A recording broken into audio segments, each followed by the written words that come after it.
لبيك اللهم لبيك لبيك لا شريك لك لبيك إن الحمد والنعمة لك والملك لا شريك لك. الحمد للہ رب العالمین والصلاة والسلام علی سید الانبیاء والمرسلین اما بعد فاعوذ باللہ من الشیطان الرجیم بسم اللہ الرحمن الرحیم. الحمدللہ ہم حج کا بیان کرتے ہوئے اس مقام تک پہنچے تھے کہ جو حج تمتع کرنے والے ہیں وہ عمرے سے فارغ ہو جائیں اور 8 ذوالحجہ کا انتظار کریں. جو حج قران کرنے والے ہیں وہ عمرے سے فارغ ہو گئے، اس کے بعد طواف قدوم کیا اور پھر وہ 8 ذوالحجہ کا وہ بھی انتظار کریں گے. اور حج افراد کرنے والے وہ پہلے طواف قدوم کریں گے اور پھر 8 ذوالحجہ کا ویٹ کریں گے. آگے تمام چیزیں ایک جیسی ہوتی ہیں، یہ تینوں حج علیحدہ ہیں لیکن آگے ایک ہی طرح کے ارکان ہوں گے. تو اب جب 8 ذوالحجہ آ جائے تو حج تمتع کرنے والوں کے لیے میں نے مشورہ دیا تھا کہ آپ حج کا احرام پہنیں، اور احرام کے اندر وہ تمام چیزیں ہوں گی جو پہلے ذکر کر دی گئیں، اور اس کے بعد ایک نفل طواف کر لیں جو اتباع رمل کے ساتھ ہو، اور بعد میں آپ سعی وغیرہ بھی کر لیں. تو انشاءاللہ طواف الزیارہ کے بعد جو 10 ذوالحجہ کو کرنا ہے آپ کو ان چیزوں کی ضرورت نہیں رہے گی، صرف طواف کیا اور فارغ، آسانی رہتی ہے. اور جو حج قران کرنے والے ہیں وہ طواف قدوم میں یہ معاملات کر لیں کہ اتباع رمل اور اس کے بعد سعی. حج افراد کرنے والے بھی طواف قدوم میں یہ کر لیں. اب جب 8 ذوالحجہ آ جائے حج تمتع کرنے والے ویسے احرام پہنیں گے، غسل وغیرہ کریں، پوری جسم کی صفائی وغیرہ کر کے احرام پہنیں اور حج کی نیت کریں. حج قران حج افراد والوں نے پہلے حج کا احرام پہنا ہوا ہے، اور وہی نیت دل کے ارادے کو کہتے ہیں. مخصوص اس میں الفاظ لکھے ہوتے ہیں کتابوں کے اندر، آپ چاہیں تو مخصوص الفاظ سے کر لیں، ورنہ دل میں نیت کر لیں کہ اللہ تعالیٰ میں تیری رضا کی خاطر حج کرنا چاہتا ہوں، یہ حج کرنے کا میں نے ارادہ کیا ہے، اسے اپنی بارگاہ میں قبول فرما لے، میرے لیے اس کی ادائیگی آسان کر دے. بس اس کے بعد ہمیشہ یاد رکھیں جب بھی آپ احرام پہنیں گے، پہلے بھی میں نے عرض کیا، ایک بار تلبیہ پڑھنا لازم ہوتا ہے اور 3 بار افضل ہوتا ہے.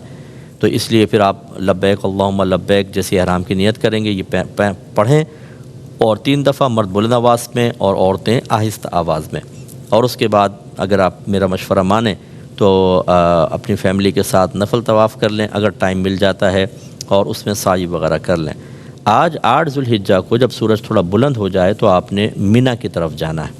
8 ذوالحجہ کا پورا دن مینا میں گزارنا ہے، بلکہ 5 نمازیں وہاں ادا کرنا سنت ہے.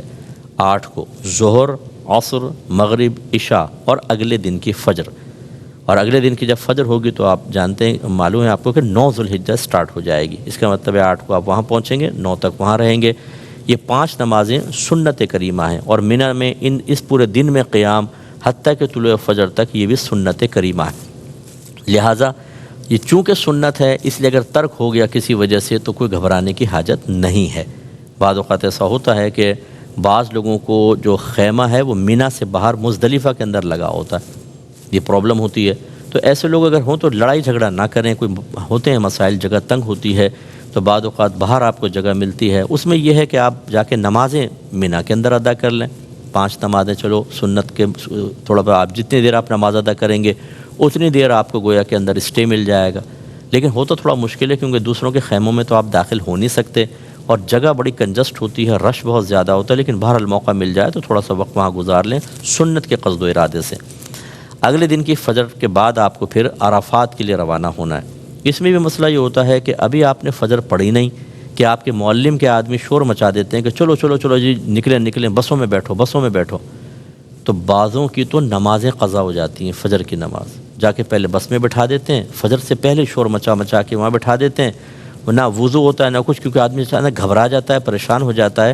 آپ ہوشیار رہیے گا کہ اس رات جو ہے یعنی 8 کے بعد جب فجر آپ کو پڑھنی ہے تھوڑا پہلے جاگ جائیں، وضو وغیرہ کر کے تیار رکھیں.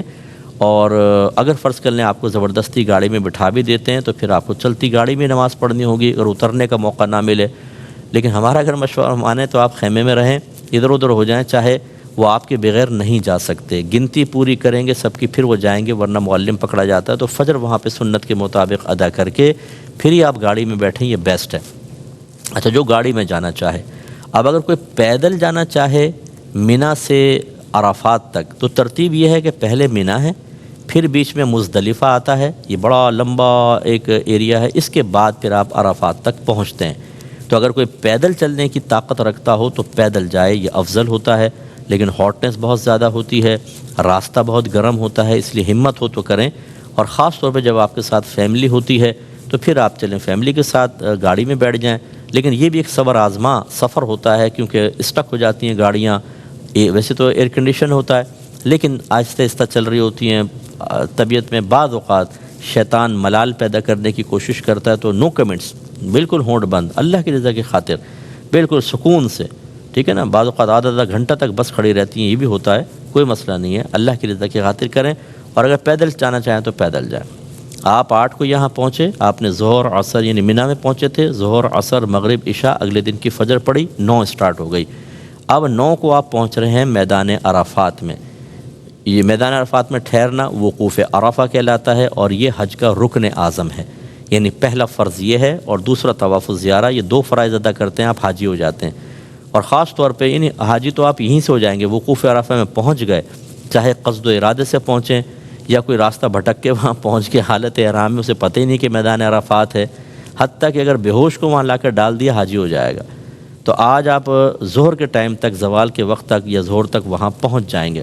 وہاں پہنچنے کے بعد غسل کرنا مستحب ہوتا ہے، لیکن عمومی طور پہ جگہ نہیں میسر ہوتی، تو کم از کم وضو کر لیں، اور وہاں پر پھر آپ کو ظہر کی نماز ادا کرنی ہے، مسجد نمرہ میں ادا کر لیں یا باہر آپ کر لیں۔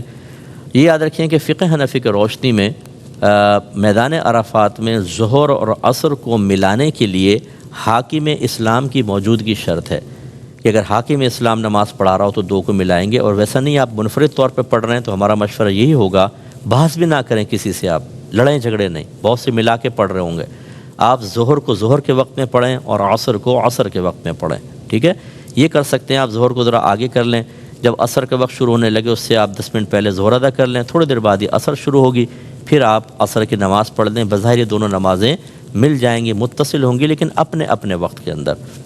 تو آج آپ کو یہاں ٹھہرنا ہے غروب آفتاب تک، اتنا یہاں پر ٹھہرنا واجب ہے، ٹھیک ہے، غروب آفتاب کے بعد ہی جا سکتے ہیں، اس سے پہلے نکلیں گے تو دم لازم ہو جائے گا، لیکن اچھی طرح یاد رکھیں کہ وقوف عرفہ کا ٹائم جو ہے وہ یہ پورا دن اور اگلے دن کی طلوع فجر، اگر اس پورے وقت میں کوئی یہاں پر آ گیا تو وہ اس کا رکن ادا ہو جائے گا، لیکن کم از کم آپ کو غروب آفتاب تک ٹھہرنا، اس سے پہلے اگر آپ نکل گئے دم لازم ہو جائے گا۔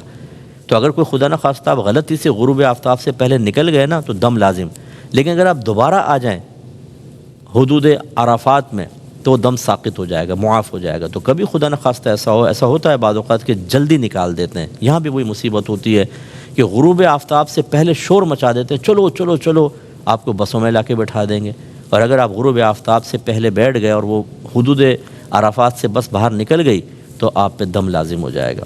یہاں بھی ہمارا وہی مشورہ ہے، آپ کے بغیر بس نہیں جائے گی، ایک ایک حاجی کو گنا جاتا ہے، آپ وہاں پہ آرام سے کہیں پر بھی بیٹھ جائیں، غروب آفتاب کے بعد مغرب ادا نہیں کرنی ہے، غروب آفتاب کا انتظار کرنا ہے، اس کے بعد آپ جا کے بس میں بیٹھیں، کوئی ڈانٹ ڈپٹ نہیں ہوگی، گھبرائیے گا نہیں کہ مجھے ڈانٹیں گے، شاید کچھ سختی ہوگی، کچھ بھی نہیں ہوگا، آپ کا ادب ہے، تعظیم ہے، سب ہے، آپ کو لیے بغیر جائیں گے نہیں، اس لیے اپنا وہاں غروب آفتاب تک آپ ٹھہریں، یہ آپ کا وقوف عرفہ ہو گیا۔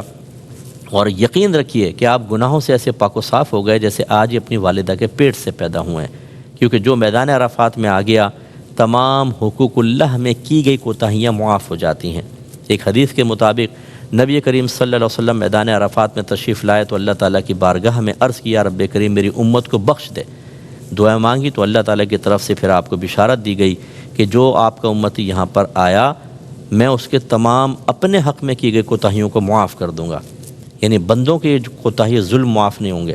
نبی کریم صلی اللہ علیہ وسلم نے عرض کیا رب کریم ظالم کو بھی معاف کر دے، لیکن کوئی جواب نہ آیا، سرکار دعا فرماتے رہے لیکن جواب نہ آیا، حتیٰ کہ آپ یہاں سے مزدلفہ تشریف لے گئے، پھر مزدلفہ میں دعا فرمائی تو اللہ تعالیٰ کی طرف سے یعنی بشارت ملی آپ کو کہ ظالم کو بھی بخش دیا۔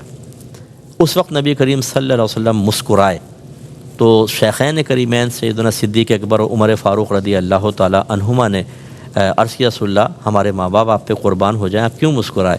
سرکار نے فرمایا کہ جب اللہ تبارک و تعالیٰ نے میری یہ دعا قبول کی اور میری امت کے ظالم کو بھی معاف کر دیا تو میں نے شیطان کو دیکھا واویلا مچا رہا تھا اور مٹی اٹھا کے سر پہ ڈال رہا تھا، اس کی حالت دیکھ کے مجھے ہنسی آ گئی۔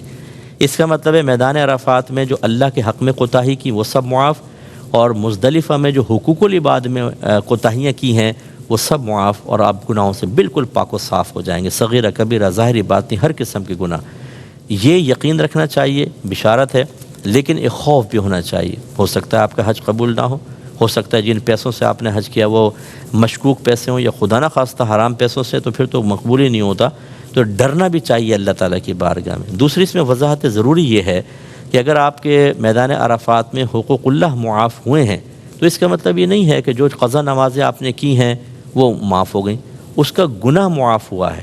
قضا نمازیں آپ کو ادا کرنی چاہیے۔ اسی طرح اگر رمضان کے روزے چھوڑے تھے تو رمضان کے روزے قضا کرنے کا گناہ معاف ہوا ہے، روزے آپ کو بہرحال ادا کرنے ہوں گے۔ اسی طرح شراب پی تھی کسی نے، کوئی اور بد نگاہی کی تھی، تو وہ سب گناہ وہاں معاف ہو جاتے ہیں۔ اور مزدلفہ میں یاد رکھیں جو کہا کہ ظالم معاف ہو جائے گا، یعنی اس کے گناہ معاف کر دیے جائیں گے، اس کا مطلب ہے کہ اللہ تعالیٰ اس کی بخشش فرما دے گا، لیکن ایسا نہیں ہے کہ میدان محشر میں اس کا حساب و کتاب نہ ہو۔ ایسا نہیں ہے کہ آپ نے اگر کسی کا قرضہ لیا ہوا ہے تو آپ کہیں کہ یہاں تو آ کے حقوق العباد بھی معاف ہو گئے تو قرضہ بھی معاف نہیں۔ قرضہ آپ کو دینا ہے، امانت آپ کو دینی ہے، وراثت آپ کو دینی ہی ہوگی، لیکن چونکہ آپ نے اگر ادائیگی میں تاخیر کی ہے، کوتاہی کی ہے، اس کا گناہ معاف ہوگا۔ اور میدان محشر میں اللہ تبارک و تعالیٰ مظلوم کو ضرور کھڑا کرے گا۔ آپ اگر ظالم ہیں، آپ نے بیوی پہ ظلم کیا، بچوں پہ کیا، اپنے ماتحت پہ کیا، لوگوں پہ کیا، اس کا حساب و کتاب تو دینا ہے۔ لیکن یہ ضرور ہے کہ اگر آپ کا حج مقبول ہو گیا تو اللہ تعالیٰ وہاں مظلوم کو آپ سے راضی کر دے گا۔ اس لیے یہ ذہن بنانا کہ جی مزدلفہ میں آ کے میرے سارے حقوق العباد بھی معاف ہو گئے، اب میں کیوں ماں سے جا کے معافی مانگوں، کیوں ابا کو راضی کروں، کیوں میں امانت ادا کروں، یہ جہالت ہے۔ اچھی طریقے سے ذہن میں رکھیے گا کہ گناہ معاف ہوگا، یہ امور معاف نہیں ہوں گے۔ اگر آپ نے کوتاہی کی تھی تو جا کے معافی تو ماں باپ سے مانگنی ہی ہوگی اگر ایسے آ گئے تھے تو، اور قرض ادا کرنے ہوں گے، امانت ادا کرنی ہوں گی۔ اب 8 ذوالحجہ کو آپ مینا میں تھے، فجر کے بعد چلے تو 9 ہو گئی، 9 کو میدان عرفات میں آئے، غروب آفتاب تک اب وہاں پر آئے تو 9 کا دن بھی ختم ہو گیا۔ یہاں سے جب آپ باہر نکلیں گے غروب آفتاب کے بعد مغرب نہیں پڑھیں گے، یاد رکھیں، مغرب آپ پڑھیں گے مزدلفہ جا کر۔ نبی کریم صلی اللہ علیہ وسلم نے مغرب اور عشاء کو ملایا ہے مزدلفہ میں، اور وہ یقینی سی بات ہے جب آپ وہاں پہنچیں گے تو مغرب کا وقت ختم ہو چکا ہوگا، لیکن جب آپ مغرب پڑھیں گے تو ادا کی نیت سے پڑھیں گے، قضا کی نیت سے نہیں پڑھیں گے۔ یہ نبی کریم کا خاصہ ہے کہ آپ نے وہاں جا کر دونوں نمازیں ادا کی نیت سے پڑھیں اور ملا کر پڑھیں۔ ترتیب یہ ہوگی کہ جب آپ مزدلفہ پہنچ جائیں گے تو پہلے اذان ہوگی، اقامت، مغرب کے 3 فرض پڑھیں گے، پھر بعض روایت کے مطابق اقامت ہوگی، اور عشاء کے 4 فرض، اگر آپ مطلب کہ مسافر نہیں ہیں تو 4، ورنہ قصر کریں گے اور جماعت سے پڑھیں، بیسٹ ہے۔ اس کے بعد پھر مغرب کے سنن نوافل، پھر عشاء کے سنن اور نوافل وغیرہ ادا کیے جائیں گے۔ اب آپ جب یہ رات یہاں مزدلفہ میں گزاریں گے، یہ ہے 10 کی رات، 9 کا دن گزر چکا اور 10 کی رات ہے، یہ پوری رات مزدلفہ میں گزارنا سنت کریمہ ہے۔ اور اس میں اکابرین نے بیان فرمایا کہ یہ رات شب قدر سے بھی افضل ہے، بہت افضل رات ہے، اور یہاں پر آپ کو سنت یہ ہے کہ طلوع فجر تک آپ یہاں ٹھہریں گے۔ اس کے بعد طلوع فجر سے لے کر اور طلوع آفتاب تک، یعنی فجر کا وقت شروع ہونے سے اور پھر فجر کا وقت ختم ہونے تک، اس پورے وقت کے درمیان آپ کا یہاں ٹھہرنا واجب ہوتا ہے، اور پورے وقت میں نہیں، چاہے ایک لمحے کے لیے، جیسے فجر کا وقت ہوا آپ نے فجر پڑھ لی، بس یہ واجب ادا ہو گیا۔ اس کا مطلب کیا ہوا کہ آپ نے پوری رات گزاری لیکن فجر شروع ہونے سے پہلے وہاں سے نکل گئے، تو جو واجب قیام تھا، واجب یہاں ٹھہرنا تھا، واجب وقف تھا، وہ آپ نے ترک کر دیا تو دم لازم ہوگا۔ اس لیے فجر کا انتظار کریں، اول وقت فجر پڑھ کر پھر آپ مینا کے لیے روانہ ہو جائیں۔ لیکن یہ صحت مندوں کے لیے ہے، یہ طاقتوروں کے لیے ہے۔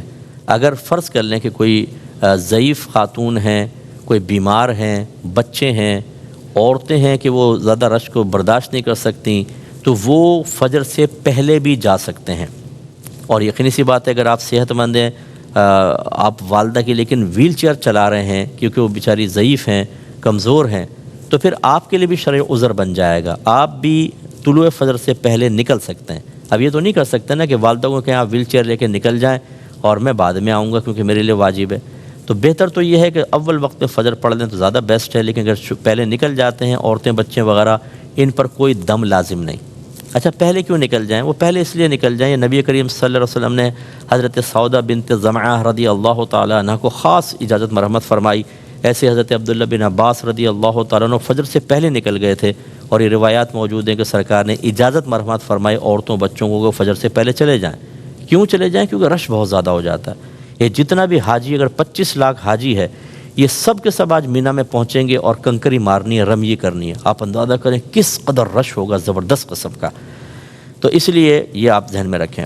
اب یہ آپ جب مزدلفہ میں ٹھہرے ہوئے ہیں، پوری رات آپ ذکر الہی کریں، درود پاک پڑھیں، قضا نمازیں پڑھیں اور اذکار الہی کریں، اور کچھ نہیں کر سکتے تو سو جائیں۔ یہ نہ کریں کہ فضول گفتگو کریں، بیٹھ کر باتیں کر رہے ہیں، قہقہے لگا رہے ہیں، نو، یہ بھی مقام بڑا مقدس اور متبرک مقام ہے۔ اور کوشش کیجئے کہ یہیں سے آپ کنکریاں جمع کر لیں، تو آپ کو مل جائیں گی کنکریاں، اتنی بڑی بڑی کنکریاں ہوں، کھجور کی گٹلی کی تک ہوں، یہ بیسٹ ہیں۔ بہت بڑے پتھر نہیں لینے، بہت چھوٹی چھوٹی باریک نہیں لینی، اس سائز کی، اور یہ آپ تلاش کریں گے آپ کو وہاں پہ سب مل جائیں گی۔ پہلے دن جو ہے آپ کو 7 کنکری مارنی ہوں گی، دوسرے اور تیسرے دن جب مینا میں آپ گزاریں گے، یعنی 10 کو آپ وہاں پہنچیں گے، 11 اور 12 کو تینوں شیطانوں کو مارنی ہوتی ہے، 10 کو صرف ایک شیطان کو، دوسرے دن 21، تیسرے دن 21۔ تو آپ ان سب کو اتنی تعداد میں آپ لیں، بلکہ تھوڑی سی زیادہ لے لیں تاکہ دوسروں کے بھی کام آ جائے، اور افضل ہوتا ہے کہ آپ لینے کے بعد دھو کے اس کو کسی جگہ رکھ لیں، اور پھر آپ وہ اس کو ماریں گے، رمیے وغیرہ کریں گے، شیطان کو ماریں گے۔ تو اب آپ کو روانہ ہونا ہے مینا کی طرف۔ یہ 10 کی رات تھی، جب آپ نے فجر پڑھ لی تو اب 10 ذوالحجہ اسٹارٹ ہو گئی۔ فقہ حنفی کی روشنی میں اس دن آپ کو 4 مناسک ادا کرنے ہیں، 4 عمل کرنے ہیں۔ پہلا ہے کنکری مارنا، دوسرا ہے قربانی کرنا، تیسرا ہے حلق یا قصر کروانا، اور چوتھا ہے طواف الزیارہ کرنا۔ اور یہ طواف الزیارہ یہ رکن اعظم ہے، دوسرا فرض ہے۔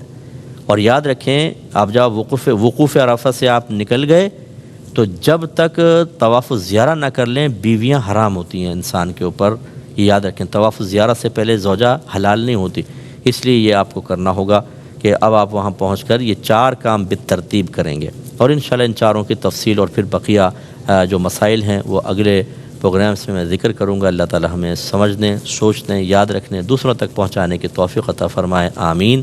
وآخر دعوانا ان الحمد للہ رب العالمین۔ لبيك اللهم لبيك لبيك لا شريك لك لبيك إن الحمد والنعمة لك والملك لا شريك لك